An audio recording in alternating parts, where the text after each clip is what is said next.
Hey everybody, this is your Right Geek, Honorary Man King, and leader of the Awkward Cough Squad, here with another video. Today I'm going to go through something that I found that my brother wrote back in 2011. It's a little blog post called Star Trek the Unspeakably Awful. And basically what he did was he listed the top 10 worst things that Star Trek ever did, as of 2011, obviously, because if we were doing it now, we'd be talking about Discovery and other things that were made later on. These are my brother's thoughts, but I basically agreed with them at the time, so these are essentially my thoughts as well. Alright, so here we go. Star Trek the Unspeakably Awful. The 10 worst things Star Trek ever did. Number 10. Star Trek The Next Generation, Episode 3.8. The Price. This is the episode where a bunch of people come together to start haggling over what they think is a stable wormhole.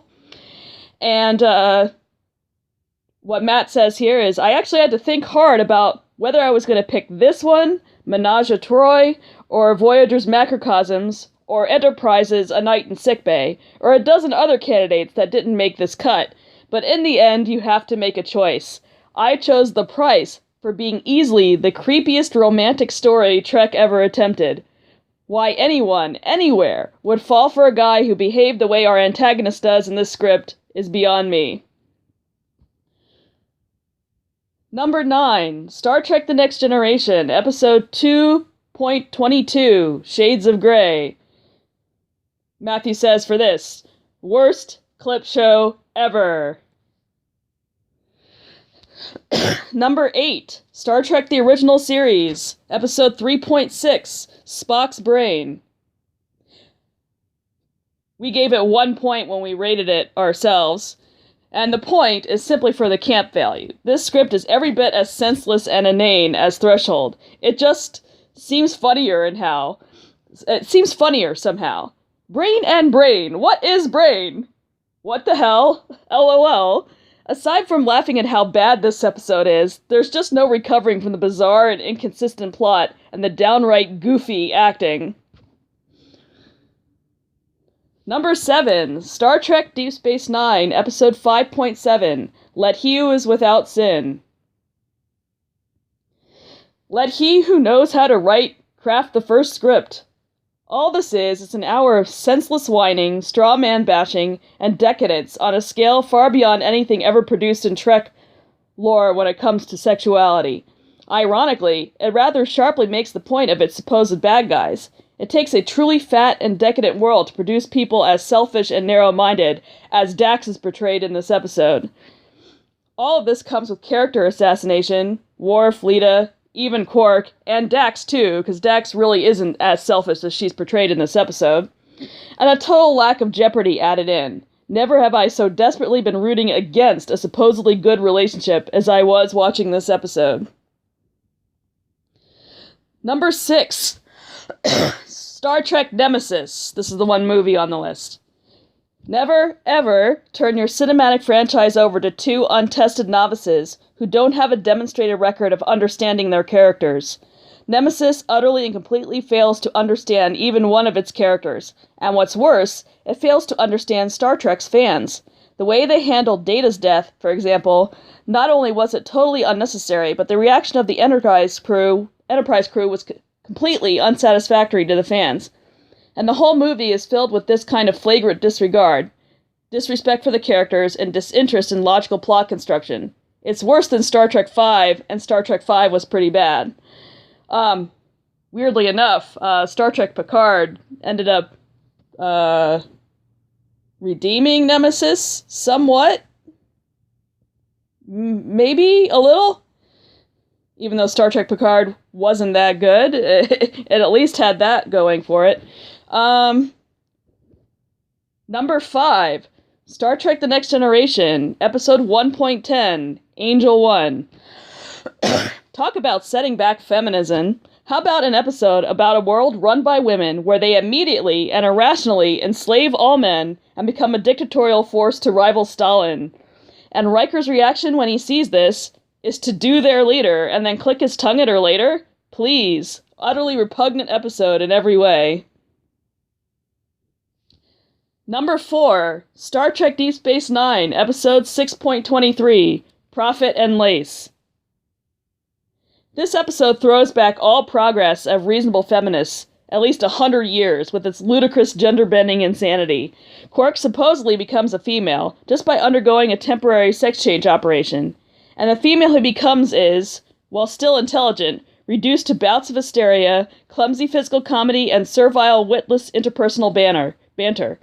The coup de grace for me is at the close of the episode, when Quark, now returned to his normal appearance, finally treats Impella fairly at his establishment, only to come to his senses and pursue cheap umaks.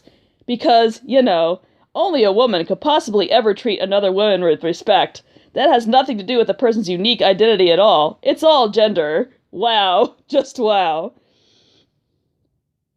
Number 3, Star Trek Enterprise, episode 1.13, Dear Doctor.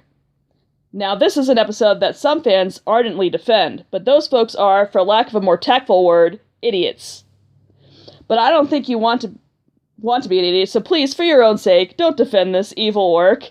This episode actually argues in favor of committing mass genocide because, wait for it, the folks they might save might be mean to some other folks on their world.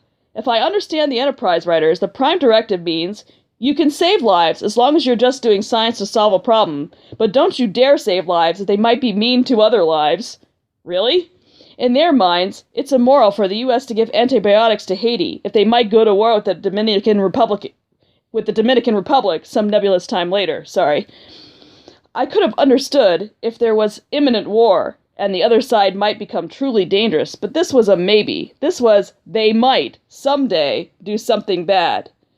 And that episode also completely misunderstands how evolution works. Evolution is not about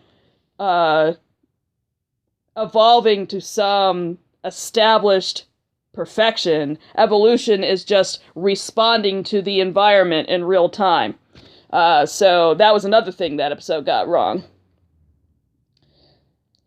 Number 2, Star Trek The Original Series, 3.20, The Way to Eden. This episode commits the sin of being, at the same time, boring, utterly pointless, horribly acted. Nothing, in short, goes right. And the worst part about this is that you can't, while reading the script, find the seed of an idea that would make the producers believe that something worthwhile might come from it. You literally cannot defend this episode without becoming completely irrational. And now, in first place, for Star Trek The Unspeakably Awful, we have Star Trek Voyager, episode 2.15, Threshold. Bar none, the worst Star Trek episode of all time. Worse than Spock's brain. Worse than Prophet and Lace. Worse than A Day in Sickbay. Worse than them all. And the reason, the episode made no gosh darn sense whatsoever. And it wasn't because it was all in someone's mind. It wasn't intentional. It was just no good, really bad writing for no reason.